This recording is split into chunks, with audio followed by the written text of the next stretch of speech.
Alors Jérémy, aujourd'hui, je pense qu'on part sur un petit challenge qui va nous opposer. Donc comme on a dit, tu me laisses gagner. Par contre, ça pourrait être intéressant qu'on explique les consignes. Donc c'est quelque chose que vous allez pouvoir faire chez vous, a priori avec une bouteille d'eau, un cône, tout ce que vous trouvez qui traîne et qui peut servir justement d'objet pour pouvoir faire le travail. On va avoir un gros travail de réactivité. Le principe de l'échauffement, c'est justement de s'échauffer avec un petit peu de fun, avec un petit peu de plaisir, sans vous rendre compte du fait que vous travaillez. Donc Jérémy, je pense que tu peux partir sur les explications et puis il y a notre affrontement qui nous attend. Oui, tout à fait, bien comme tu l'as signalé. On va prendre ici, on a pris un cône parce qu'on est dans une salle de sport, mais on peut très bien utiliser un objet du quotidien, type bouteille, un foulard, autre chose, en tout cas quelque chose qui permette d'être attrapé, qui a éventuellement une autre couleur ou autre. Et donc le but ici, on va se placer tous les deux à plus ou moins 50 cm de distance, donc ici c'est très simple, on a des lignes au sol, on doit être derrière sa ligne et on va se placer en position de squat. On est sur un demi-squat, donc on descend pas en squat complet, on doit garder une flexion du genou à 90 degrés, un dos bien droit, et l'idée ici c'est que une troisième personne, un enfant, un ami, un frère, etc. Vous donne des consignes de type tête, genou, pied, épaule, etc. On va les reproduire et à chaque fois que vous entendez le terme cône, vous devez attraper le cône le plus vite possible. Donc pour ceux qui connaissent le jeu Jungle Speed, c'est un peu la même chose avec le totem où on doit attraper son totem une fois qu'on voit sa couleur. Ici c'est la même chose mais adapté en version sportive, d'accord? On va juste faire un premier essai pour voir si t'es bien là, si t'as bien compris Je m'échauffe un peu. Le but du jeu. Ok, donc je rappelle, vous écoutez les consignes concernant les mains placées sur les parties du corps et une fois qu'on entend le mot cône par exemple, on doit choper le cône le plus vite possible. On va faire une démonstration. Tu n'as pas dit qu'est-ce qu'il y avait pour le perdant? Oui. On est quand même dans un challenge, donc forcément, si vous perdez le petit jeu, parce qu'on va quand même compter les points ici, à la fin du petit jeu, vous allez avoir une sanction à faire. Qu'est-ce qui te ferait plaisir à me faire faire? Parce que tu penses que tu vas gagner, donc qu'est-ce qui te ferait plaisir de faire faire à ton adversaire? Ça, c'est vraiment un choix que vous faites en fonction de ce qui vous passe par la tête. Maintenant, d'une manière générale, et je sais que les gens n'aiment pas trop tout ce qui tourne autour des burpees, donc ça peut être quelque chose à faire. Après, si vous êtes indulgent comme je le suis, vous pouvez tout simplement lui demander de faire un petit exercice de crab walking, par exemple ici, sur toute la longueur de la salle et faire un aller-retour égale une fois. Donc voilà, en fonction du nombre de fois où tu vas perdre, on travaillera sur le crab walking. Bon, maintenant, après avoir dit beaucoup de choses, j'espère être à la hauteur. On écoute bien le signal sonore. Tête, pied, genou, tête, genou, côte. Alors, comme dans le jeu Jungle Speed, celui qui a la main en premier sur le cône remporte le point, donc on va considérer un 0 pour Leroy. Donc ça fait déjà un aller-retour en crab walking? Ça fait un 0 surtout, ça fait un 0. Pied, tête, genou, épaule, pied, tête, côte. Je pense que je marque le point, donc nous revenons à égalité, un partout. Tête, genou, épaule, pied, épaule, côte. Il faut un arbitre dans le jeu. Moi, je pense que je l'ai dessus. Je pense que je marque le point. Je pense aussi l'avoir. Donc il faut avoir quelqu'un d'extérieur qui puisse vous départager. Parce que bon, Jérémy est de mauvaise foi absolument ici dans cette situation. Donc j'ai le point. Maintenant, voilà, il faut effectivement avoir quelqu'un d'extérieur. Donnons le point à Leroy. On va faire des manches de 3 points, donc ici c'est 2-1 pour Leroy. Par contre, on avait bien précisé d'être à 90 degrés au niveau du genou, là il est sur un squat complet, donc il est un petit peu plus bas. Je suis à 90 degrés là, je suis à 90 degrés. Plus près. 90 degrés. Donc 2-1 pour Leroy, balle de match. Tête, épaule, genou, pied droit, épaule, tête, côte. Allez Jérémy, crab walking, on est parti. Ça, on vous mettra le crab walking dans le off. Ça c'est le canard, le crab walking c'est comme ça. Non, c'est bien si ça. Jérémy, crab walking. C'est du bire ça. En aller-retour, pardon, je fais ça en aller-retour. Ok, donc explique-nous la suite. Alors, variante numéro 2. On va ajouter un code couleur par exemple avec un deuxième objet, encore une fois du quotidien. Un foulard je pense peut très bien faire l'affaire justement d'un point de vue couleur, et mesdames vous avez toutes je pense des foulards chez vous. Le but du jeu étant le même, simplement cette fois-ci il faut réagir au signal toujours sonore qui est simplement l'énonciation d'une couleur jaune et rouge ici dans ce cas. Il ne faut pas se tromper forcément parce que si vous prenez le mauvais cône, vous donnez le point à l'adversaire, pour le reste ça ne change pas. D'accord ?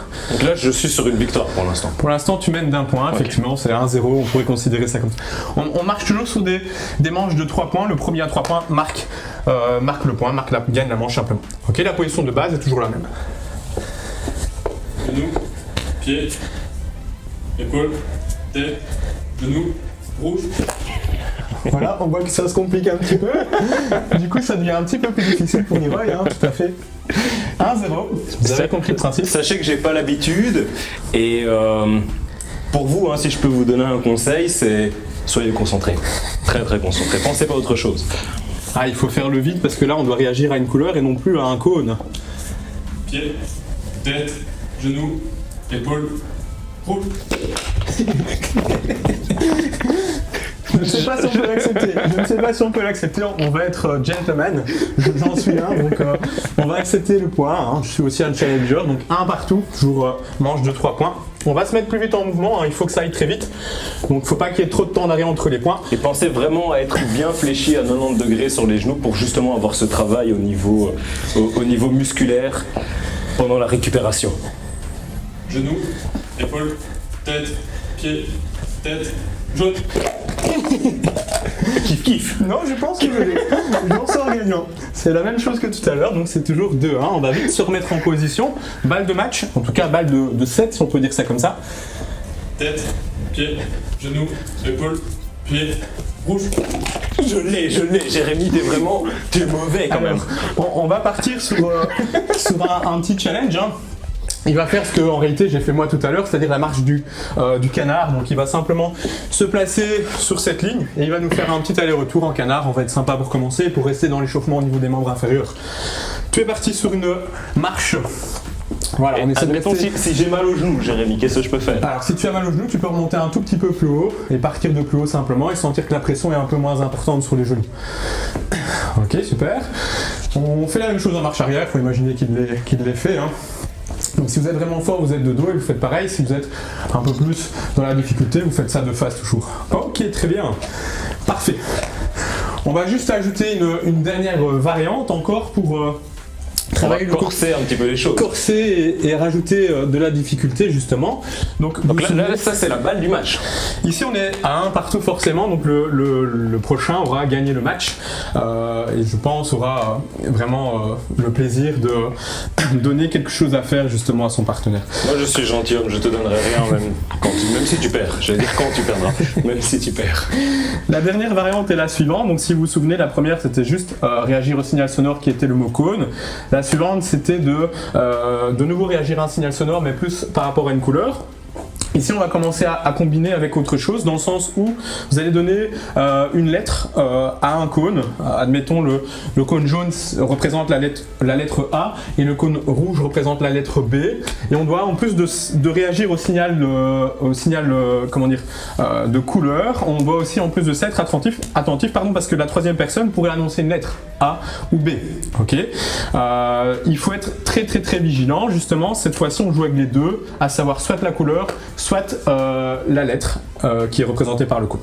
Ce qui est important, c'est vraiment aussi, mettez-vous d'accord avec votre partenaire par rapport aux règles, dans le sens où on avait établi des règles avec Jérémy, il les change au fur et à mesure pour justement se mettre dans une position de force. Donc si vous voulez mettre toutes les chances de votre côté, trouvez un partenaire qui ne change pas les règles en cours de jeu. Ok, donc c'est la belle. Donc lequel est le A, lequel est le B? Je l'ai dit tout à l'heure, normalement il a dû être attentif, donc il doit savoir ce qui a été dit. Normalement on est sur le A et on est sur le B. Tout à fait. T'es sûr? Oui, il a été tout à fait attentif, c'est bien. J'ai vu un petit switch.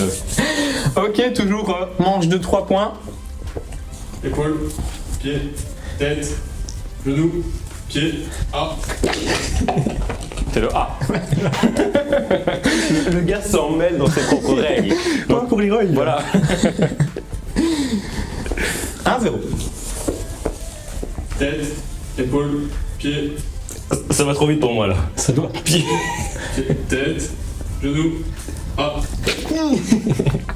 Il est bien, je vois que son niveau de concentration a augmenté par rapport à tout à l'heure, donc c'est parfait. Hein. 2-0, balle de match. Genou, pied, tête, épaule, genou, pied.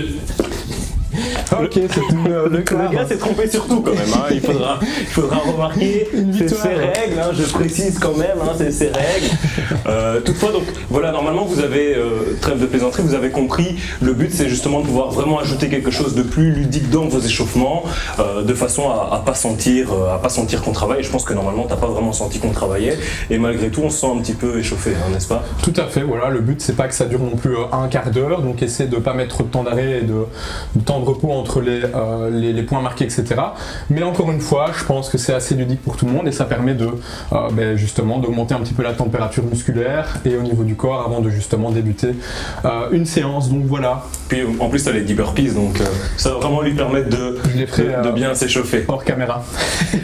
Eh bien, à très bientôt pour une prochaine vidéo. À bientôt. À bientôt.